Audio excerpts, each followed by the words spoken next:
আমি ভুল করেছি মা। আমি যদি দেশ ভ্রমণ সময় যদি তোমার মাকে আমি বলেছিলাম, তাহলে তোমার এই অবস্থা হতো না মা। মাগো, তুমি যে তোমাকে আমি এই মুহূর্তে আবার সেই কৈলাস সাথে নিয়ে যাবো। না বাবা, ওই কৈলাসপুরে আমি আর যাব না বাবা। কেন? ওই কৈলাসপুরে গেলে ওই পার্বতী আবার আমাকে মারবে বাবা। না, পার্বতী আর তোমাকে মারবে না।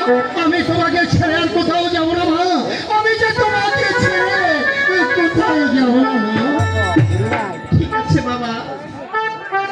তাহলে তাহলে তুমি আমার সঙ্গে চলে এসো।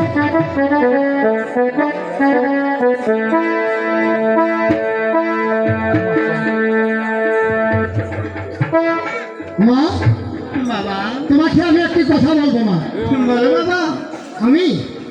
আমি যে তোমাকে বিবাহ দেবো মা। কি বলছো বাবা? হ্যাঁ, আমি ঠিকই বলেছি, আমি তোমাকে বিবাহ দেবো। আপনি এই জগতের গুরু, আপনার যেটা ভালো মনে হয় বাবা। আচ্ছা ঠিক আছে, তাহলে আমি প্রথম দেবকে ডেকে দেখি। কোথায় প্রথম দেব?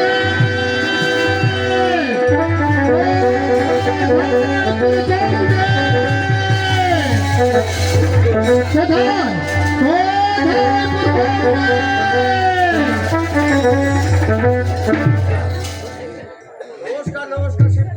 আমি তোমাকে আশীর্বাদ করছি, তুমি দীর্ঘজীবী হও। আমাকে কি জন্য স্মরণ করেছো? আমি তোমাকে কি জন্য স্মরণ করেছি তা তুমি শুনতে চাও? যে প্রথম দিন হ্যাঁ, আমি শুনতে চাই।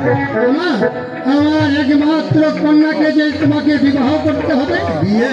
হ্যাঁ, এখনই? এখনই, এই মুহূর্তে? এই মুহূর্তে। ঠাকুর, বলো, আমি বিয়ে করতে পারি একটি সত্য। কি সত্য? আপনার মেয়েকে আমি চতুর সাইড দেখে নেব। ঠিক আছে, তোমার সদাই তুমি দেখে নেবে, এতে আমার কোনো আপত্তি নেই। ঠিক আছে, আপনি আরেকটু আগে যান।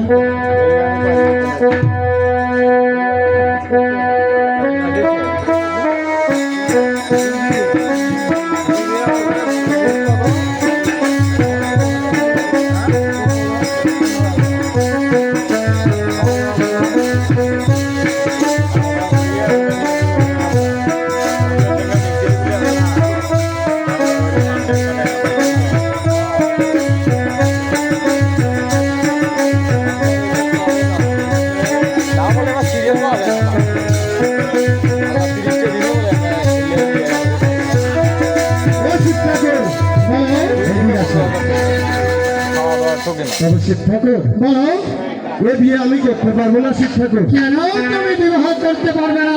কেন বিয়ে করতে পারবো না? হ্যাঁ, আপনার মেয়ের পায়ে ঝুমকা। আমার মেয়ের পায়ে ঝুমকা? হ্যাঁ, আমার মেয়ের পায়ে ঝুমকা দেখে তুমি যখন ভয় পেয়েছো, তাহলে তুমি এই মুহূর্তে আমার প্রথম দেবকে আমি দেখে আমার মেয়ের বিয়ের প্রস্তাব দিয়েছিলাম। সে আমার মেয়ের পায়ের ঝুমকা দেখে সে পালিয়েছে, সে ভয় পেয়েছে। তাহলে আমি দ্বিতীয় দেবকে দেখে দেখি। কোথায় দ্বিতীয় দেব?